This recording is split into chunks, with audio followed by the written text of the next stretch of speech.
Hey everybody, it's Shaman Sister Sin, and you're listening to the Meditations and More podcast, brought to you by shamanspiritcenter.com and littleshaman.org. That's me, Little Shaman. Today I wanted to talk to you about something that is often very important for healing from trauma and in general for health and wellness, and that is being present. You've probably heard of being present, but what does it actually mean? Being present essentially means that we pay attention, full attention, to the right here, right now. So much of the human experience is spent worrying about the future or ruminating on the past, but these things are not happening. The past is not happening anymore, and the future is not happening yet. If all of our time is spent worrying about things that could happen later or things that already did happen and can't be changed, what does that leave for right now, which is the moment we're actually living in? It doesn't leave very much at all. The past is over. It's done. Good or bad, right or wrong, healthy or unhealthy, it's a done deal. It cannot be changed. Now that's kind of cliche to say, so let's really think about that for a minute. We all know that the past is over and what's done is done, but when was the last time you really thought about that and internalized the fact that the past is over and there's nothing you can do to change it? Think about it, and while you're thinking about it, ask yourself why you're giving so much energy to something you can do literally nothing about. Thinking about it harder or more often is not going to change anything. Thinking about it differently is the key. There's a difference between ruminating on the past and processing it. Processing something is experiencing it, accepting it, validating it, learning from it, and letting it go. Ruminating is usually just thinking about something, often obsessively and usually unproductively. This often comes from not accepting that it happened or the conclusion that the events point to. Processing looks like, that happened, which is experiencing it. That happened and it means this. Yes, even though it was unfair, wrong, or painful, it means this. That's accepting. That happened and it means this, and this is how I feel about it, is validating it. That happened, it means this, I feel how I feel, and it means I need to do this now, is learning from it. That happened, but I've learned from it, and I can move on now with new knowledge, is letting it go. Ruminating looks like, that happened, which is experiencing it. I don't accept that this happened or what it means, which is not accepting it, and this results in, I cannot move on.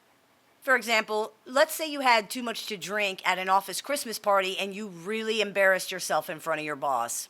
You have the option of either quitting your job in embarrassment and thinking about it for the rest of your life, or you can face it head on and learn from it. I made a jackass out of myself and I'm really embarrassed about that, but now I know when I go to office functions, I don't need to drink. That way, this is not going to happen again. Processing and learning from the past is how we put it to rest. If we cannot do these things, we're going to keep repeating them until we do. We have to learn to think of things differently because not doing so keeps us stuck in those same feelings, those same thoughts, those same patterns. Every time you think of the same event with the same thoughts or talk about it with the same words, you're going to experience the same feelings. You're actually reinforcing the pattern by doing that. Your mind and your body become habituated to this way of being. Thinking of the event or talking about it then becomes a trigger for the thoughts and the feelings, and it just keeps happening over and over again. Thinking of these things and talking about these things differently is the way to break out of that pattern.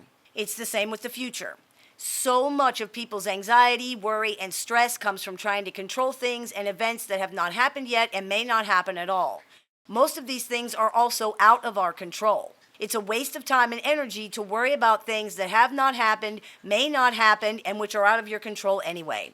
You can only do what you can do. You can only control what you can control, and that's it. A healthier way to deal with this is to look at possibilities.